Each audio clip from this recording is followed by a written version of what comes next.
Good evening, everybody. Welcome to Evoke Therapy Program's broadcast. Today is Tuesday, January 14th, 2020. Tonight's broadcast was requested and even suggested by a friend of Evoke.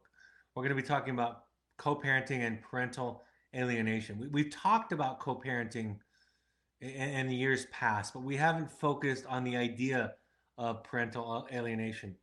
And I think this came from a podcast where or a webinar where I was talking about how if my adult children decided that being around me was toxic, that they didn't feel safe or well while being around me, that I would support them 100% in setting boundaries with me, that they could go about their life without having me in it.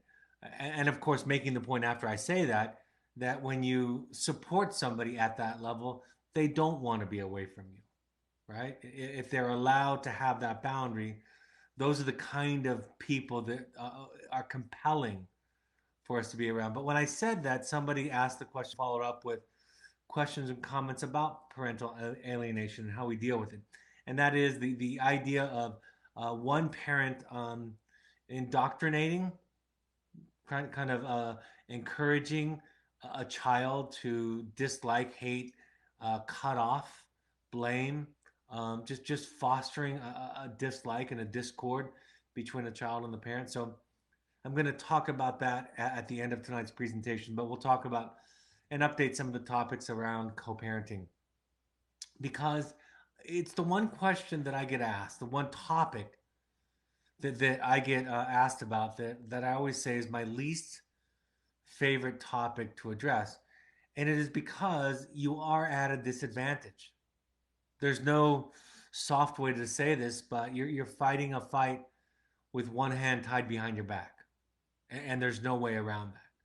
I have some good news tonight, but that can't be skipped. We can't ignore the fact that you're at a disadvantage. Um, so I'll talk about co-parenting and the challenges that come with co-parenting. I want to make this point this evening that in many cases, some of the greatest challenges with co-parenting don't come always from divorced families, that sometimes intact families and marriages have similar challenges or maybe even as great a difficulty in co-parenting as divorced families. So it doesn't necessarily just rest with families that have been divorced. It can be more challenging or challenging in a different way, but it's not isolated just in those families. One of the questions I get asked is what if my co parent is my youngest child, right? What if they are as compromised as my children? And again, I'm not going to make a lot of distinctions this evening between intact families and families that are divorced, but that kind of emotional maturity that shows up that you feel like you're always having to be the one that does the heavy lifting with parenting, that's being willing to be the bad guy, that's willing to do the difficult thing with your child, and that can be a challenge. The first thing that I want to share with you is my own experience. There's been times in my life where my co-parent has felt like a drag on my life and my children's life and the relationship between me and my children. I can tell you that. Um, and what I've learned is to play the long game, to realize that in moments of distress and moments where I feel like I feel a sense of powerlessness, where I feel like my co-parent is undermining me or is not at the level of maturity or evolution that I am at in terms of my ability to see the issue and see what the child needs, that if I play the long game and understand that this is a long book and any of the feelings that we might be experiencing at a given time don't tell the whole story.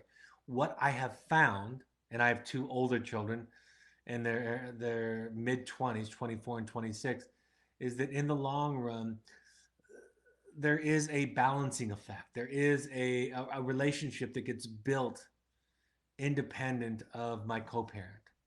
And that my qualities, positive and negative for that matter, my qualities get passed down to my children, and they're not completely under the influence of my co-parent. And like I said, that can be for better or worse. So be patient with the process. I always make this distinction. It's very important because I want to erase any of the objections as I talk about tonight with this idea. If you think you need to take legal measures, if you think that the kind of neglect or abuse or poor parenting has risen to the level where lawyers can get involved, and this is, of course, usually in the case of divorced families, but maybe you're married, and then the question is, would it be best if we got divorced? Talk to a lawyer. Talk to a lawyer in your area who practices family law and who can advise you on what your rights are. You will be surprised at times. You'll be surprised at the answers that you get, that the courts aren't going to see some of the distinctions that you might make in parenting. And so at least you know what your rights are. And so again, I want to take away any potential objection that you might have to saying, well, he doesn't understand the level of seriousness. The fact of the matter is, talk to a lawyer. Make sure you know what your rights are. And if you need to file a motion, if you need to change custody arrangements, if you need to get a divorce for the safety and well-being of you and your family, then you need to do that. And by the way, this goes to a very, I think, an important larger principle, which is no therapist on the planet ultimately can advise you when to make important decisions. Now, if there is child abuse involved, a therapist is mandated to report it. If somebody's life is at risk, there are laws around reporting that. But aside from those issues, it's not appropriate for a therapist. You can't really rely on a therapist to tell you when is the right time to take legal measures. So talk to a lawyer.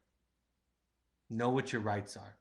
Know what the watermarks are, so to speak, um, for your rights in parenting, and what the law is likely to rule on your own opinions. I know a lot of us play lawyer at home, right? We've seen enough episodes of Law and Order that we think we know what the law is, and I found more often than not this can give us a reality check, and in many cases, a peace of mind. I have a lot of questions about being on the same page. Early in my career, I think it's because it's probably what the textbooks say, that being on the same page was almost tantamount to anything else in parenting, that any kind of difference between intact or divorced co-parents was more important than anything.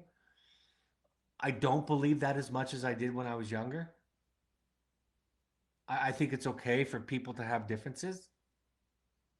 It's the undermining, right, the parental alienation, which we'll talk about in more detail later, that really becomes the problem. But my children know that my wife and I have different ideas about parenting and different values. And even my children know at times that certain things around me, I don't take offense to swearing, for example. So around me, it's okay. Around my wife, it's not okay. And I support her 100%. And she supports me 100%. I know that's a small, many people might think a tedious example, right? But I just learned more and more that children can survive it, and they can know that one parent might have a stronger opinion in one area or another. Now, if that becomes a pattern and a theme over time, some co-parenting therapy or couples therapy might be helpful to guide you to figure out why there's this pattern. There's often a bad cop, good cop dynamic. I'll talk more about polarization later. So if there are themes that seem fairly consistent, then co-parenting or couples therapy can help with that. Co-parenting coaching even. But I'm more open than I was when I was younger. When I was younger, it was very black and white. Our professors told us that, like I said, being on the same page, that you had to go behind closed doors and have your conflict and then come out and act as if you both came to the same conclusion. And even with my co-parent with my older children, with my first wife, um, they've survived. quite well, actually, understanding that we have two different philosophies. And I think they've taken advantage of both strengths. I know my ex-wife has some strengths that I don't have, and there's actually been times in our co-parenting lives when I've encouraged her, supported her, and being there in certain ways that where she was more equipped than I was, and vice versa. But the kids know and have survived the knowledge, the experience of that not all values, ideas, principles in both houses were exactly the same. Sometimes we get an email or we get asked to have a separate session from co-parents. Again, a textbook instruction to us therapists was we were supposed to avoid that at all costs. And what I have come to find is that divorced people, for example, get divorced for a reason. Now, sometimes there might be limits to the amount of time I can dedicate to two households for sure as a therapist. So there might be constraints there. But I think it's important, almost initiated from my side of things, to say to co parents, I want to hear from you separately. Are there things you feel can't say, feel uncomfortable or unsafe with sharing that you would want me to know? And again, a lot early on in my training, they talked about family secrets, and I've grown up and realized that I can metabolize that information. I don't become compromised if one parent is angry at another or blaming another. Here's also what I found with those separate phone calls or separate emails. If I don't allow for that or even invite it, like I said, I'm going to spend weeks with it leaking out on conjoined family phone calls and family sessions, right? But if I give it its stage, its spotlight, oftentimes the parent feels assured. And then I ask them after hearing them, I ask them to let me do the heavy lifting, to let me do the challenging. It does not help when a co-parent is the one confronting their co-parent, even in cases where it's needed. It's most likely going to be some kind of leftover dynamic from the marriage if they're divorced, or some continuing dynamic if they're married. And I can do it more objectively. I'm more likely, the therapist is more likely to say it in a way that's not going to provoke a defense. Sometimes in co-parenting we have to let go. Again, accounting for the fact that there are legal watermarks of neglect and abuse that you have to find out about, but a lot of it is we have to let go. And mostly for me is the idea of obsessing. We start to get into the idea of codependency, trying to control other people. Codependency is just an addiction of controlling other people. Now, we codependents don't call it controlling, we call it helping. But it is the idea, similar to the person who struggles with a substance abuse disorder, that if the things outside of me, if those things can be controlled and organized and set at right angles, then I can have a sense of inner serenity. But like all the work that I talk about, that inner sense of serenity must come from inside of us. If our children or our co-parent need to be a certain way for us to maintain an adequate sense of serenity, we're not really living in recovery. So when we become obsessed with the other, I remember I was talking to a co-parent, a divorced co-parent, with a fairly acrimonious divorce and co-parenting situation many years ago. And one of the co-parents asked me the question on a phone call, on a separate phone call. Give me the feedback. Just hand it to me. I can take it.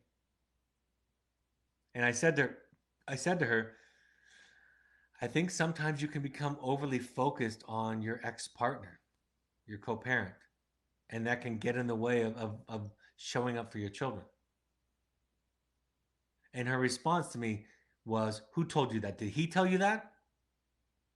And I kind of chuckled and I said, do you hear it? I said, no, that was my experience. But her brain was so trained to focus on the faults and flaws of her co-parent that she couldn't not have that thought. For me, obsessive thinking is the red flag, if not a red flag, the red flag for my codependency in operation, activated. If I'm going through and rehearsing discussions and trying to imagine how I can control or manipulate somebody, even though I frame it that it's for good, I am actively in my codependency. That's my red flag.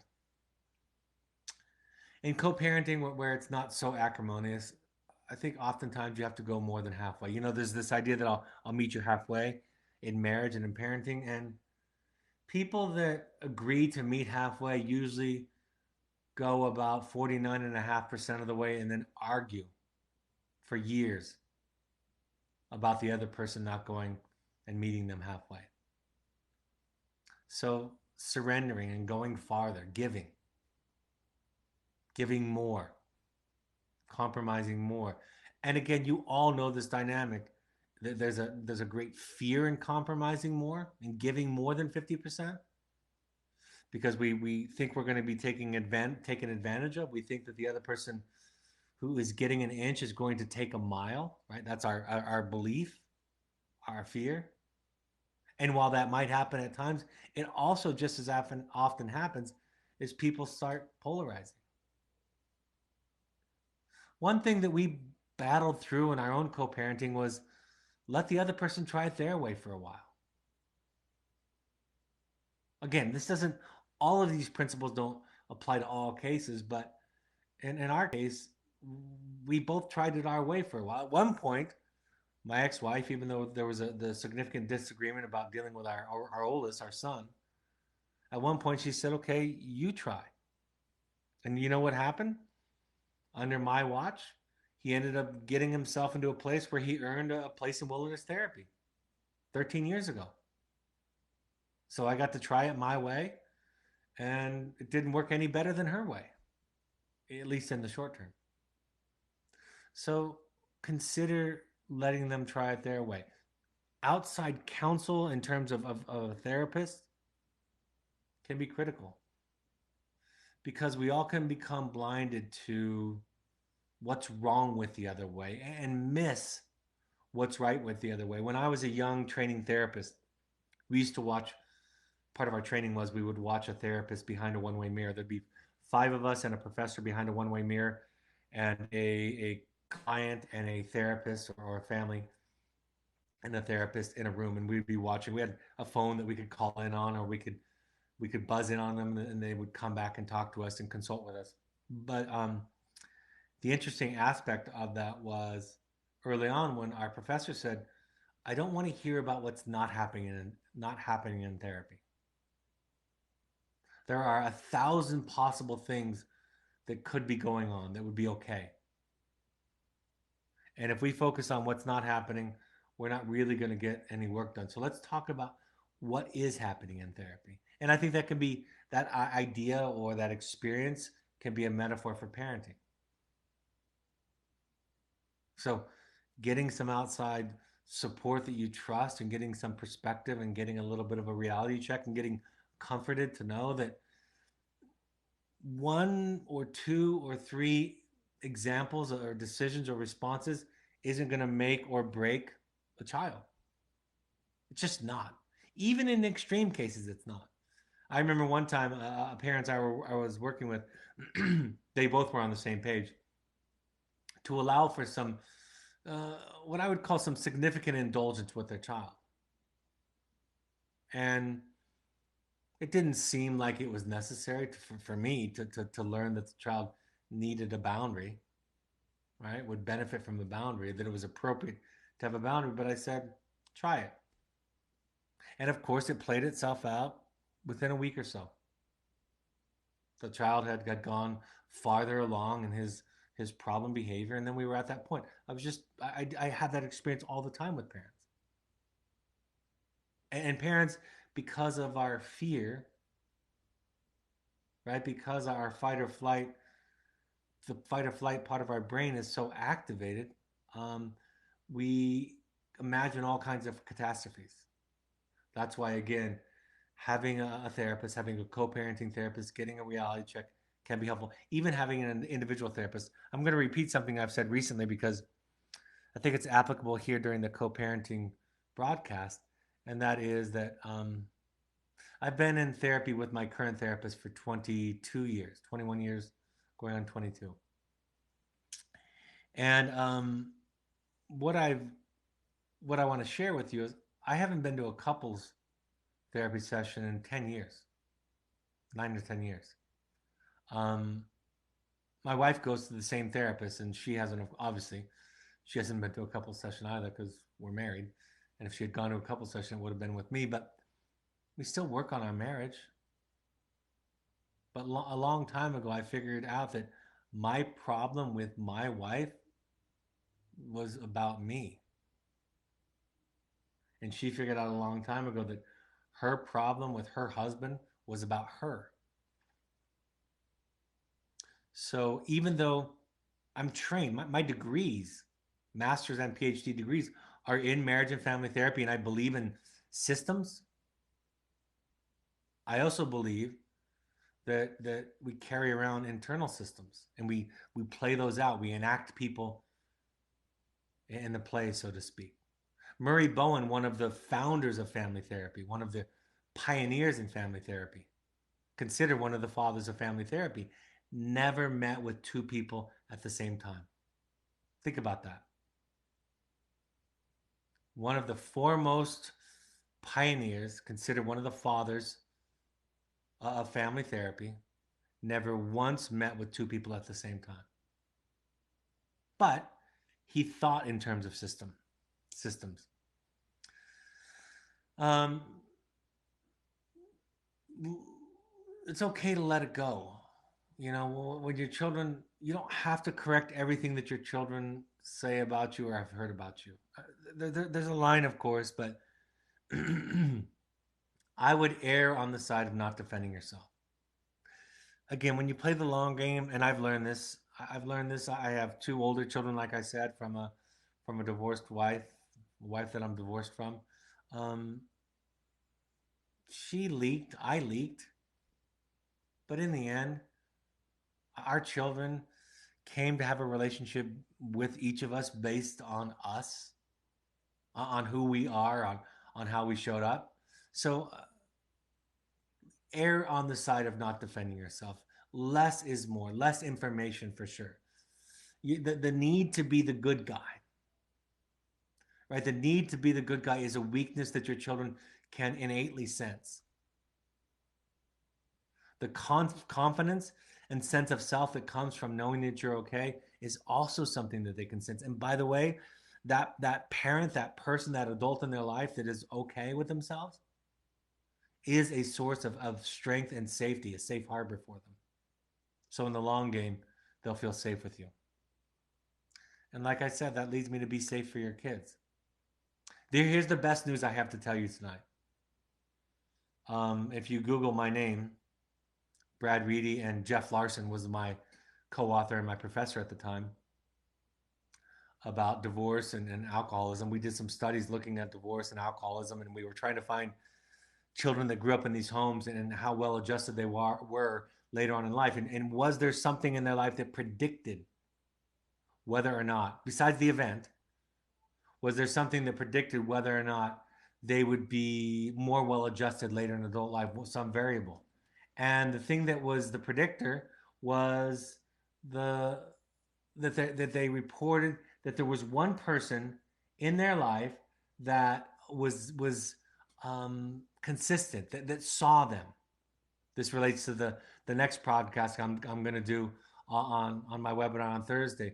That just having one person, now ideally you would have two or more people that saw you, but just having one person in your life who sees you can mitigate other traumas. So if you're that one person who sees them, which by the way is based on, if you know my work, is based on having a healed and well understood sense of yourself and your own history and your own childhood. If you've unwound the trauma or the messages of your own childhood and found yourself and built upon that, you can be there for your children. You can be there to see them, and that will make a difference. That's the good news I have for you, and that's what our research shows. Be a part of the solution. you know, it's so tempting to blame your behavior, excuse me, your child's behavior on the other parent. That's probably one of the most common co-parenting symptoms that I see, if you will, when there's a problem. And you know, I can see that my children, like I said earlier, acquired some of the strengths and weaknesses that I brought to the table and my ex-wife.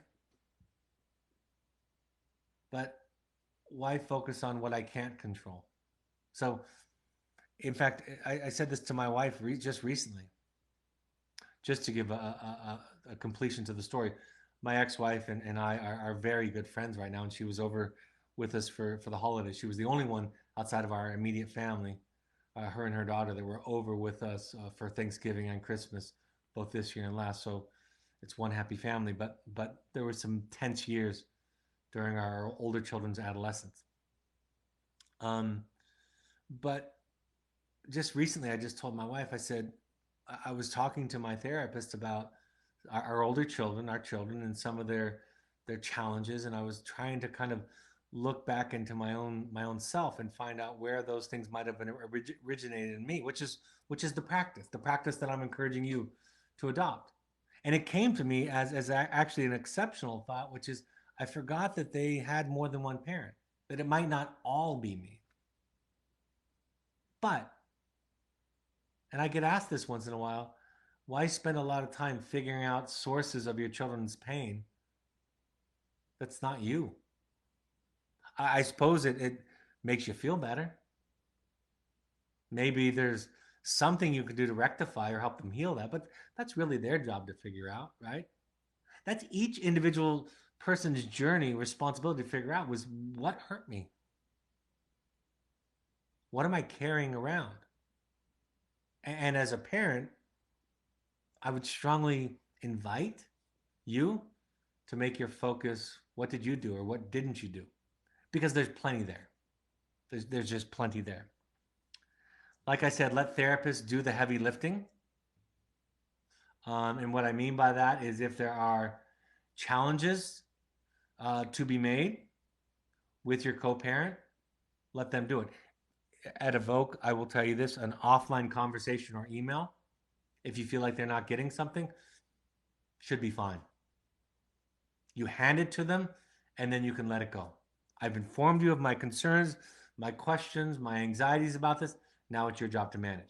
And just because they don't come in guns a blazing on the next session doesn't mean they haven't taken it into account. And we want them to come in guns blazing, don't we? Like I said, decide on safety and good enough. If it's not safe, talk to a lawyer. Being right is not all that it's cracked up to be. And the need to be right, which is different than just being right, but the need to be right is evidence of an underdeveloped sense of self that your children can sense that they'll feel responsible for. So in families where there's co-parenting discord, just like everything I talk about, you need more support. I was just recently watching a self-help guru on social media, somebody that I actually admire in many cases. And she was giving some advice about a certain dynamic.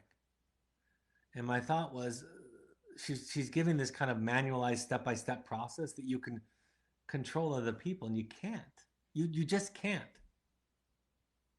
And if there's anybody that wants to prove it to you, it's going to be your spouse or your ex-spouse or your children, probably in that order. So you just learn to show up as you, and you get rid of the crusade. Like I've said many times on these broadcasts, the wars from all history and time have been fought over who's right and who's wrong. A great book for that is The Anatomy of Peace. It talks about it very, very clearly. My chapter in my podcast on the myth of being right and the chapter on the myth of being right in my first book also talk about that. And the second book that I'll be introducing you to very soon also talks about that. I have a draft of the cover tonight. I'm going to share with you by the end of this tonight. I think this next idea is it takes some courage, takes some heroic effort because you have to look at yourself, which is separating your need from the child's need. It's just important.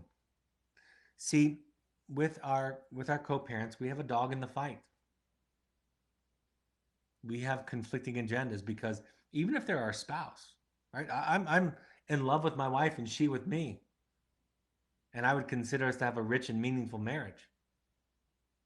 But there's sometimes that I want to use things that the children do or say or feel as evidence that I'm right, right? When that insecurity pops up. So I have a dog in the fight, and the children just become pawns. Like a lot of this work, the most important thing you could do is be more honest with yourself. You leak, right? You leak your issues onto your children. And until we can be honest with ourselves about that, we're not going to make any progress. So understanding what your needs are, if there's hurt, if there's the proverbial water under the bridge that you haven't sorted out, which I guess makes it not quite under the bridge just yet, then get that need met somewhere else. And in co-parenting, the therapy that I've done, both as a client and as a therapist, is focused on the shared goals. Listen to the other person.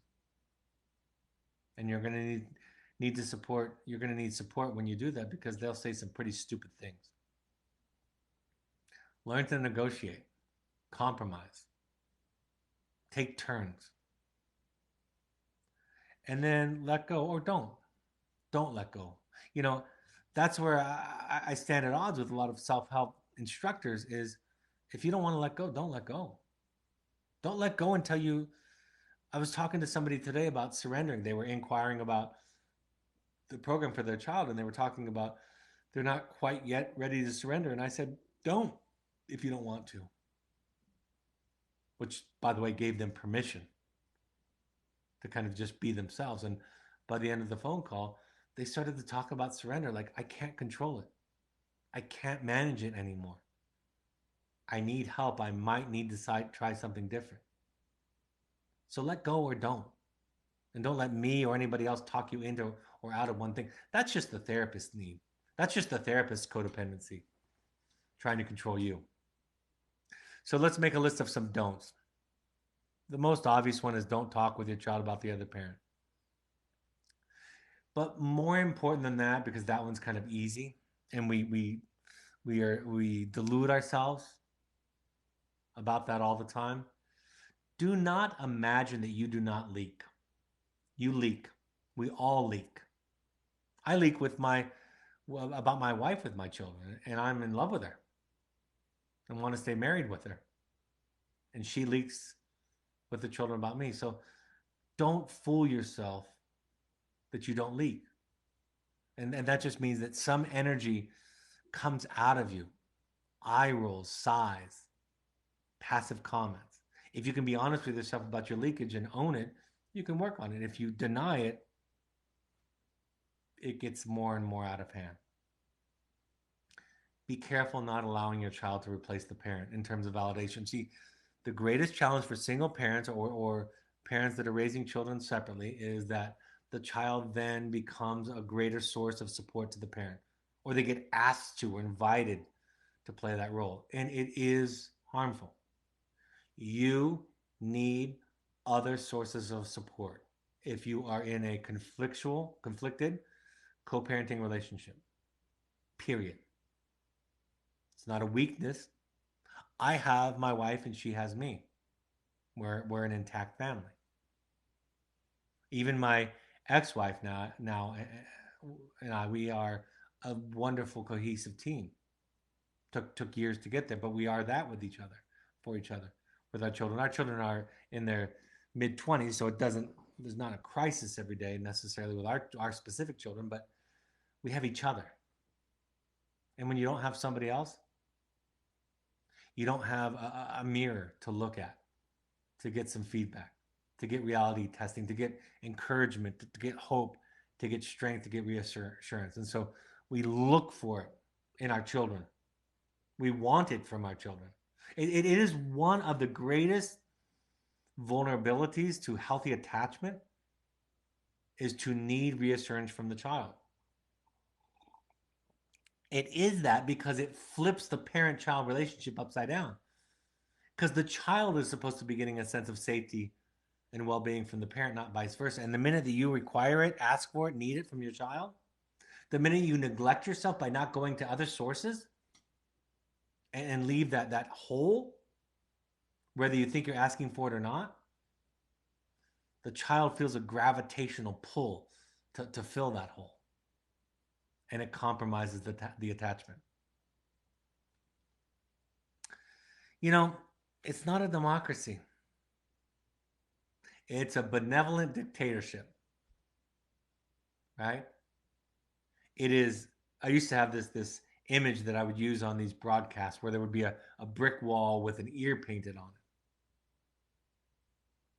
kind of capturing the fact that we learn to listen, we learn to hear and see our children, we learn to resonate, we learn to offer them empathy and compassion. We don't coerce them, control them emotionally with our feelings.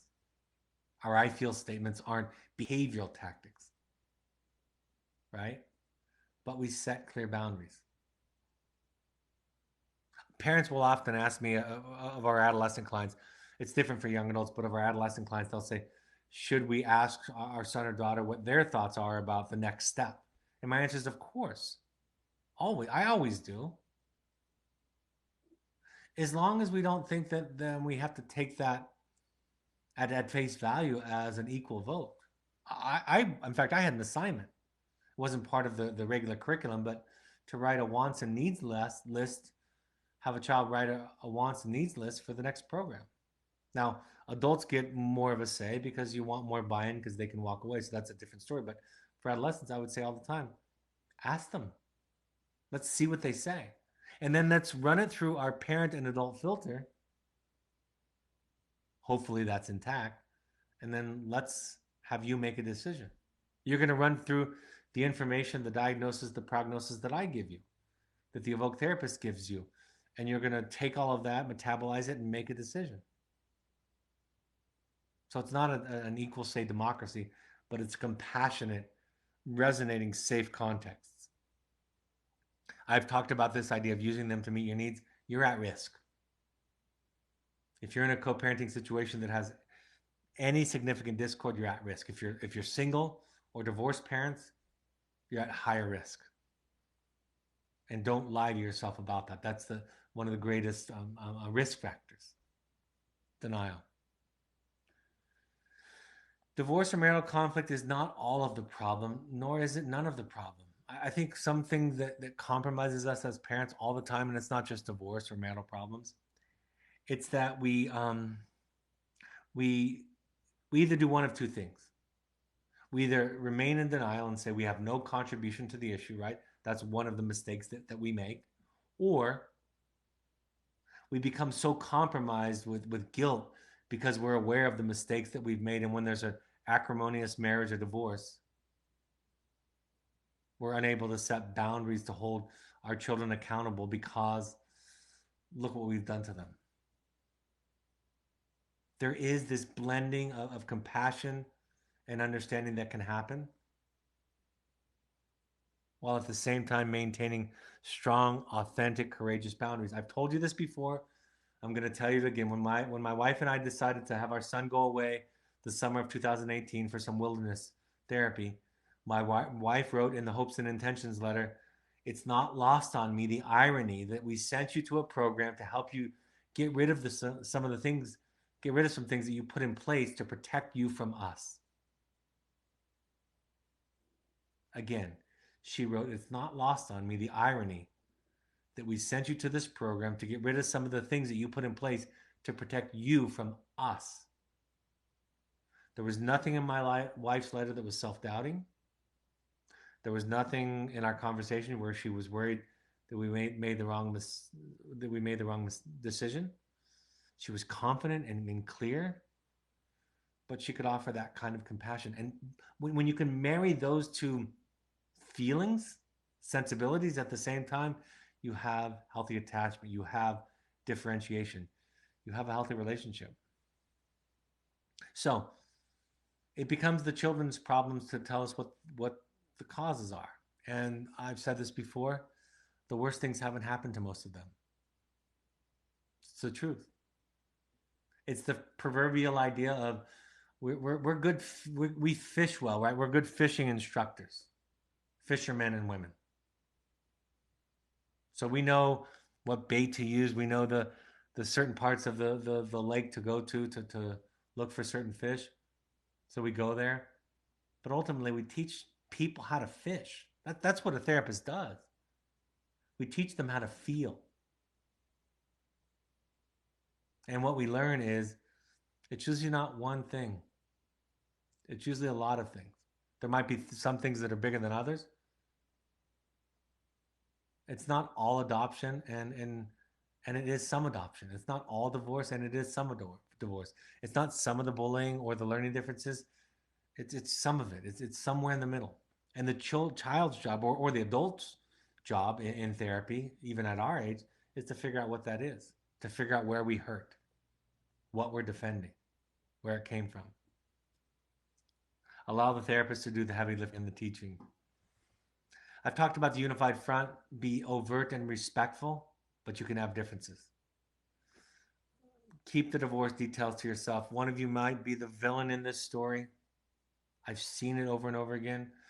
If you make that case to the child, they will know in their hearts that it comes from a place of being compromised. And remember this, it doesn't matter if your ex-spouse is a dastardly person. Your child still carries around a part of them, identifies with a part of them. And if you beat up the ex-spouse, even if you think it's deserved, even if they were the villain in your divorce, your marriage story, you're doing it to the child.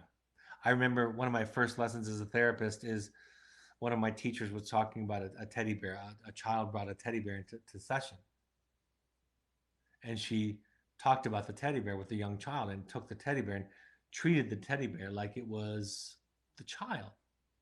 And she taught us and talked about this. And she said, it is part of the child. The child identifies with it. I've seen children who are the result of significant abuse, even assault, neglect from one parent. And there's still identity with them. And so, unless you take into account that when you're vilifying your ex-partner, you're also doing it to the child, you'll never see with clarity the harm that you're potentially doing there. Polarizing. Think of a teeter-totter, right? What happens in most parenting families, co-parenting families, is it happens with all of us, intact, just as much as divorce, is you move out away from center, and what does the other person have to do to keep balance? Move out away from center on their side. And if they move out farther away from center on their side, you have to move away from center on your side until you become on opposite ends of the continuum. One of the very common continuums to consider is nurturing versus boundaries. One parent can often take, in these polarizing situations, the lion's share of boundaries. The other parent then is overcompensating with nurturing responses. And then you end up in places that aren't even authentic. I've done it. You end up taking a position that isn't really you because you're trying to compensate for what you imagine is a broken part in your co-parenting partner. So we take the risks to take a step toward the center. If we're the one that is inclined to nurture and compromise boundaries, we take a hard line around boundaries. If we're the one on the other side that is inclined to focus on boundaries and doesn't necessarily have a nurturing response, then we try a more nurturing response. Role reversal can be powerful, but polarization is a symptom that oftentimes really exacerbates parental differences and conflicts. Focus on goals instead of a means to an end. I mean, that's just a common sense idea, right? Should you get to decide the priority. Is unity more important than the differences, the means to get to the goal? Like I said, I've learned being at this parenting thing for 26 years that I have become more flexible in my ideas about parenting. I've been willing, I've become more willing over the years to let my spouse or my ex-spouse try it their way, or for us to try it their way at times. And at times we've also agreed to disagree, and the children, like I said, have survived that. Ultimately, like any issue that we talk about, understand that you can only do what you can do. And that if your attention is focuses on an emphasis of things that you can't control, which is other people, outside circumstances, if that becomes your focus, your where your energy goes to, you will end up depressed and anxious and controlling. And so I say this. That's why I talk about this idea of take 100% responsibility for 2% of the problem. Understand what you have control over and what you don't. And if that's a struggle for you or you don't get it, that's what Al Anon and Codependence Anonymous meetings are for. Is for you to have a community that you visit and go to that teaches you, that models it for you, that reinforces a focus on what you can control over what you can't control, and makes you responsible for your own serenity instead of your child who's struggling or your ex-partner who's an idiot. You can only do what you can do. Sometimes you're not the one to vent to. It's an intoxicating, tempting situation to let your children vent to you about your ex-parent, your ex-partner, your co-parent, but you're not the best one. Step parenting, a comment on step parenting. It is suggested that they not do the lion's share of disciplining, but sometimes they are the stay-at-home parent, so that's just going to have to be the way that it is. They can have a kind of an objectivity, but sometimes it's not as objective as we think. Sometimes they are too objective, or it's not. That's not really possible, but they are.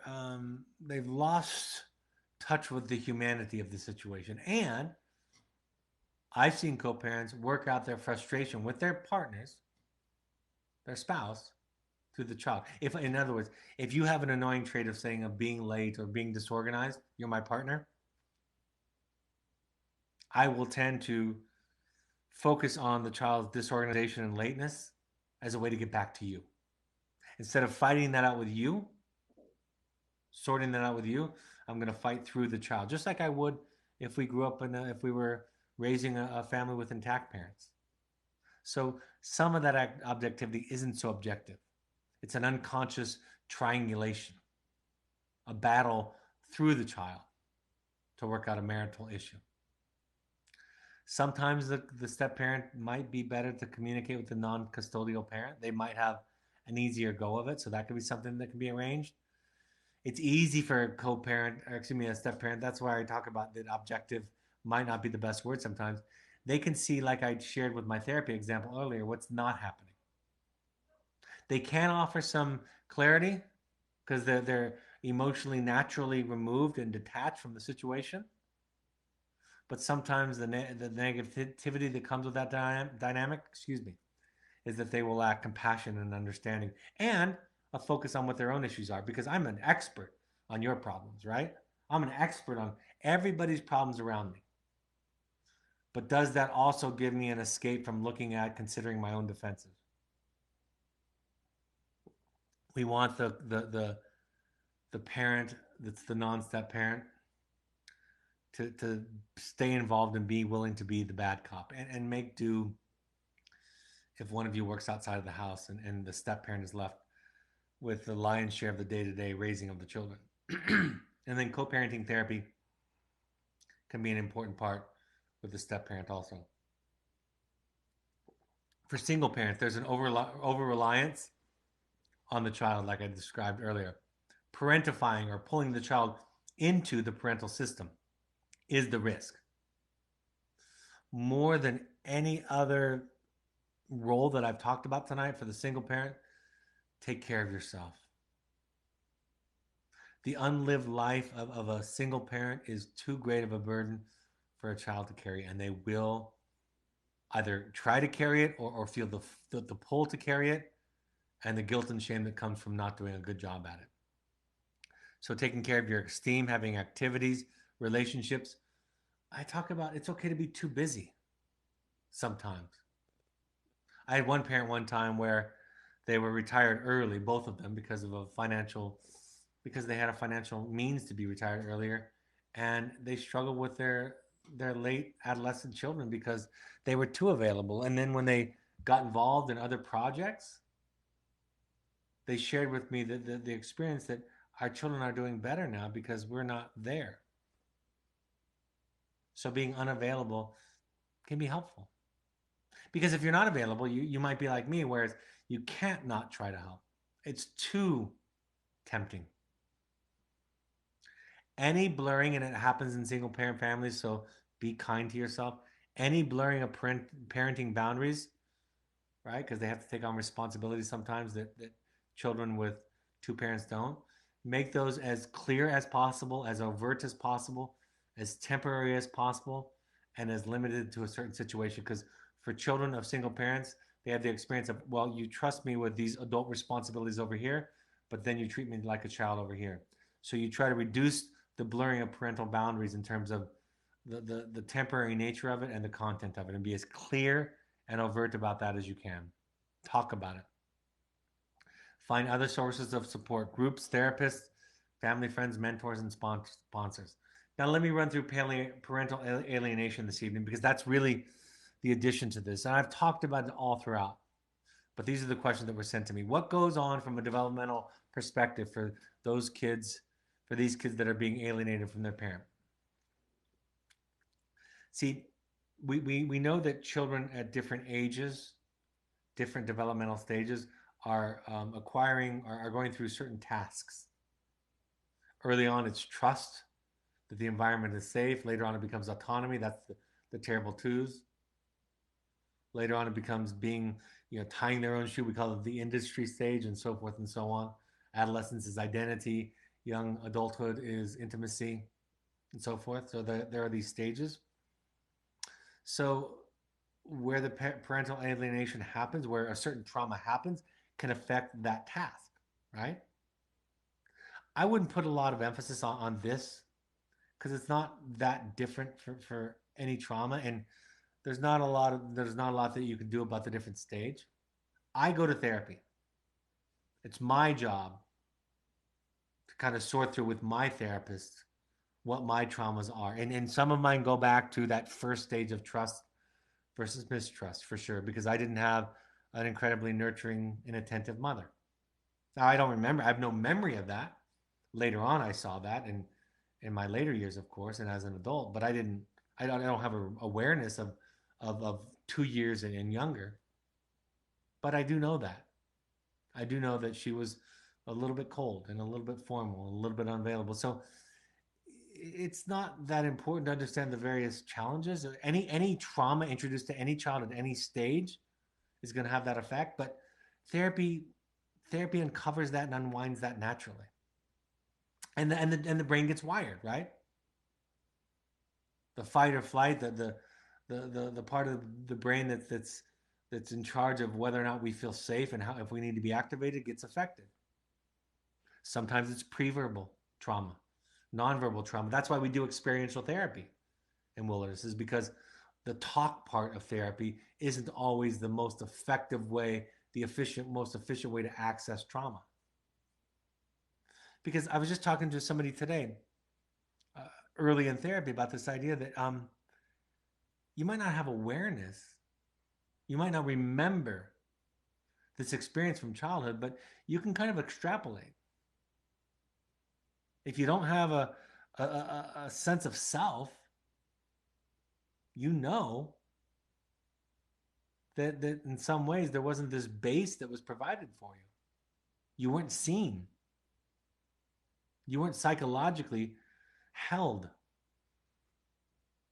And so you can kind of make sense out of it. So that gets wired into the brain. But again, all these things, that's the great thing about the brain, is it can be unwired or rewired, but it takes time. What I will say to you is, I'll share with you, repeat to you what a dad said to me at a parent support group in Chicago not too long ago in front of the whole group. He said, "I love your program, love your book, love your work, and this takes years." And I was so glad that he said it because he's right. All I hope from all of these podcasts for all over the world as these are heard is that not that this will fix you, but that this will give you a taste, a glimpse of the idea that comes with the transformation that happens when we get reparented. And you stick with it long enough and it starts to blossom. Excuse me. It starts to unfurl, starts to bloom is what I was looking for. What can we do as parents that have been alienated to manage our grief? Get support. Talk to others. Don't talk to the kid. Talk to others. Talk to others. Talk to others. Get a sponsor. Go to Al-Anon. Go to Codependence Anonymous or Families Anonymous. Get a therapist. Talk to an adult. What should we not do? Well, I was going to say don't talk or leak on your children, but don't obsess. Don't do all the things that I've talked about tonight. But really, the answer is don't think that you can handle it on your own. I know you're strong. I know you're capable. I know your life is going pretty well. But don't lie to yourself and think that if you have a child that's struggling or you're going through one of these situations with parental alienation or conflictual divorce, that you don't need help. You're committing the same transgression that a lot of our adolescents and young adult students use, which is, I don't need this. I can do it on my own. It's the same defense. And that's why I share with you every podcast, every broadcast that I go to therapy because I don't imagine that I can do this on my own. And I've studied more than all of you, I imagine, or at least I'm in the top percentage because this is my career. But I don't think that's going to fix me. I have to have a different experience. And for me, that is therapy and my therapist and Al Anon. That is the experience that is different than the one I had in childhood that helps to heal the attachment trauma, the attachment rupture. And that's all that parental alienation is. It's an attachment rupture from the parent who's doing the alienating. And it compromises or threatens the parent possibly who has the stability to be there for the child. So it's a double winner kind of situation, right? Which is, of course, ironic for double loser situation. Showing up is consistently playing the long game, not fighting the fight in the mud. When they go low, you go high. Takes a lot of strength and a lot of support. So what not to do? Don't think you can do this on your own. Don't think that you're smart, that you can outthink this. Don't think that you don't need support. The biggest lie that people tell themselves walking around is that they don't need therapy. I've said this before. One of the biggest signs that you need therapy is that you think you don't need therapy, right? And like my colleague, my friend said to me, well, I know that I don't need therapy, so does that mean I don't need it? And I just said to him, his name is Tim. I just said, Tim, no, you still need therapy. You just don't need it as badly as those who think they don't need it. What can our parents, the children's grandparents, do to manage the being alienated? Show up as much as you're allowed. Understand the child. This is back to why this broadcast originated. Forcing yourself on the child when they are feeling threatened by you doesn't necessarily undo the trauma. So playing the long game means give them some space. And I'll tell you this: I've seen parents that have been the victims of parental alienation, and I have seen them in their own grief also hurt the children. Right? Like I said at the beginning of the outset of this broadcast, if you see your child and let them create a boundary, become curious, want to understand, don't vilify the other. If you do all of that, you show the child that you're safe. And how do you move forward without hate and spite for the parent that alienated you from your children and stepchildren? Just the work. It's just the work. There's no other answer. There's no technique. There's no 6 steps. It is a transformation of self, and it happens through experience. What are the take homes? In Al Anon, they say stay on your side of the street.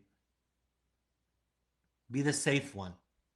That's what my research showed. Be the strong one. Get help. If you think your ex-partner or your co-parent is sick, then you go get therapy. I'm going to say that as emphatically as I can. If you got a sick ex-partner, a compromised partner, co-parent, then go get therapy for yourself first. And keep getting it. And keep getting it. And keep getting it. Take care of yourself and go to therapy even if you go by yourself. That's that message. A couple of phrases, a couple of ideas kind of borrowed from Al-Anon and Codependence Anonymous. What you think about me is none of my business is what they say. So I've added what you think of them is none of their business. And what your children think of your partner, your co-parent, your ex-spouse is none of your business. It's not yours. You provide them with support. You offer people for them to talk to, like therapists. You send them to programs like ours, and then you release yourself. All right. I'm happy to take any questions. I know we've gone a little bit over time, but there was a lot of content. Let me go through some upcoming announcements. Our next parent support groups, I've added one here, will be in New York City on Monday, January 27th, and in Southern California on Sunday, April 5th, 4 to 7. So email a new email address to email Kaysha, Kaysha, Kaysha at evoketherapy.com for more information or to RSVP. If you want to attend a parent workshop, we ask all current parents to go to a parent workshop if at all possible. Combine it with a visit to see your child if the therapist thinks the timing is right. The next one is January 25th and 26th at our Southern Utah location. Again, RSVP to Kaysha, Kaysha at evoketherapy.com. If you want a deeper dive into yourself, and the intensives are filling up now. We're about to turn a corner where we start needing to add a second one per month. The next Finding You, which is a dive into your own history, your own childhood, and how it's affecting your relationships today, your anxiety, depression, trauma, codependency, grief, all of that. Finding You, February 19th through 23rd. March 4th through 8th is the one following. Go to our website to look at the other dates. I will be in England on May 8th through 10th. That will fill up. So if you're listening in the United Kingdom, please sign up early because that will fill up. It's already starting to fill up, and that's several months away. Finding You 2 is also filling up. In fact, we're probably going to have to release another summer date for Finding You 2, so, which is exciting for us because, like I've said, I believe in this product. It is what I do, what my children do, what my therapists and staff do. So it's easy for me to emphatically sell it because I live it. I believe it's one of the biggest differences you can make. We have custom intensives for couples, families, and individuals. We also have pursuits trips, which are adventure trips all around the world. Think Therapy Light for those are kind of sober fun for young adults or families. We ask all current families to go to 6 12-step support groups, any combination of Al-Anon, CODA, or Families Anonymous. Also, you might try adultchildren.org for if you grew up in a family where there was alcoholism or mental health issues. Alateen is for teens. Refuge Recovery is a Buddhist-inspired recovery program, less of an emphasis on higher power. And then NAMI.org, NAMI.org, has local chapters in your area, so you can go to that to find resources and free information classes in your area. All of these broadcasts are available on the podcast app on your iPhone, on the Android device using the SoundCloud app, and on your computer using soundcloud.com. Find Evoke Therapy programs using the handle @EvokeTherapy, and then find the Evoke Intensives on Instagram, new handle, Evoke Therapy Intensives. So we're changing the name from Evoke Summit Lodge to Evoke Therapy Intensives. On Facebook, you can find Evoke by searching Evoke Therapy Programs, and the Alumni Foundation, which is on the brink of closing because we're not getting a lot of input. So if you want to join that, reach out to Kaysha at evoketherapy.com. But on Facebook, you can go to the Alumni Foundation page by searching Evoke Family Foundation, then, of course, our blog on our website. Now, this isn't the final copy of my cover, but my new book, and the title is Settled. So you can find The Journey of the Heroic Parent, my first book, and the second book, which is called officially now The Audacity to Be You, Learning to Love Your Horrible, Rotten Self. So that'll be out in the next few weeks on Amazon. Here's a sneak peek at what the cover is starting to look at for those of you who are watching the webinar version of this broadcast. And then you can go to the Evoke Family Foundation to to buy part of on Amazon. You can go to the Amazon Smiles program and use the Evoke Family Foundation portal to buy any book, and a percentage of the proceeds goes to people who can't afford therapy. All right, are there any other questions that have come up while I've talked? And I know I've gone a little bit over this evening. Looks like there are none. Thank you for joining us for and on behalf of your children. Thank you. If you are a parent who has experienced parental alienation, and I haven't said this all night, and I should have said it first off, I'm sorry. It's hard. It's real. It's painful. I can remember experiencing some of it, and it was the most powerless feeling in the world that caused an intense rage in me. And that's where I share the kind of long game with you. That you play the long game, and it works out in many cases. All right, the next broadcast will be this Thursday, January 16th at 7 p.m. Mountain Time. I'm going to be doing one on seeing your child. It's going to be based on the recent New York Times article and book by Daniel Siegel and Tina Payne Bryson. So I thought they wrote an excellent article based on their book. I'm going to be talking about that, also taking a lot of questions and answers during that broadcast this Thursday, January 16th, 7 p.m. Mountain Time.